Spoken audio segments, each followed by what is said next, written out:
அனைவருக்கும் வணக்கம். நான் தீபிகா.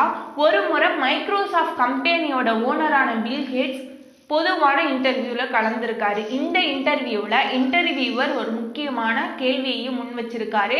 உங்களுடைய வெற்றிக்கான ரகசியம் என்ன அப்படின்னு சொல்லி முக்கியமான கேள்வியை முன் வச்சிருக்காரு. இந்த கேள்விக்கு அப்புறம் பில் கேட்ஸ் ரொம்ப கோவப்பட்டு அவர்கிட்ட உள்ள செக்ல எம்டி செக்ல சைன் மட்டும் பண்ணி இதை வச்சுக்கோங்க, நீங்க எவ்வளவு வேணாலும் ஃபில் பண்ணி எடுத்துக்கோங்க அப்படின்னு சொல்லி கோவத்தோட கொடுக்குறாரு.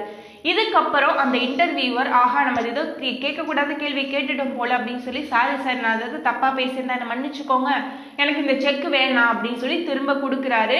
கொடுத்ததுக்கு அப்புறமா இல்ல வச்சுக்கோங்க அப்படின்னு சொல்லி பில் கேட்ஸ் கொடுக்குறாரு. அப்பயும் அவர் வாங்க அதை மறுக்கிறாரு. ஓகேங்களா? அதுக்கப்புறம் ஒரு 2 டைம் கேட்டதுக்கு அப்புறம் இதுதான் என்னோட வெற்றிக்கான ரகசியம் அப்படின்னு சொல்லி பில் கேட்ஸ் சொன்னாராம். சொன்னதுக்கு அப்புறம் இந்த இன்டர்வியூவருக்கு மிகப்பெரிய ஷாக். இது எப்படி வெற்றியோட ரகசியம் ஆகும், எதனால சார் இப்படி சொல்றீங்க, நீங்க கோவப்பட்டீங்கன்னு சொல்லி நான் ரொம்பவே பயந்துட்டேன், அந்த செக்கை கொடுத்தீங்க அப்படி அது நீங்க கோவப்பட்டு கொடுக்கறதுனால தான் நான் வேண்டான்னு சொன்னேன், எதனால சார் அப்படி சொல்றீங்கன்னு கேட்டாராம்.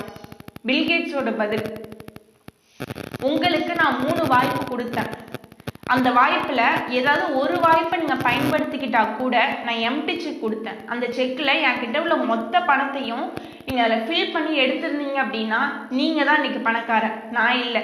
ஆனா இந்த 3 வாய்ப்பையும் நீங்க விட்டுட்டீங்க.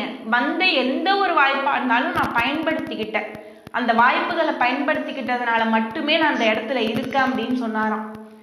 சிம்பிள். வாய்ப்புகளை பயன்படுத்துறவங்க மட்டும்தான் வாழ்க்கையில ஜெயிக்க முடியும். நன்றி.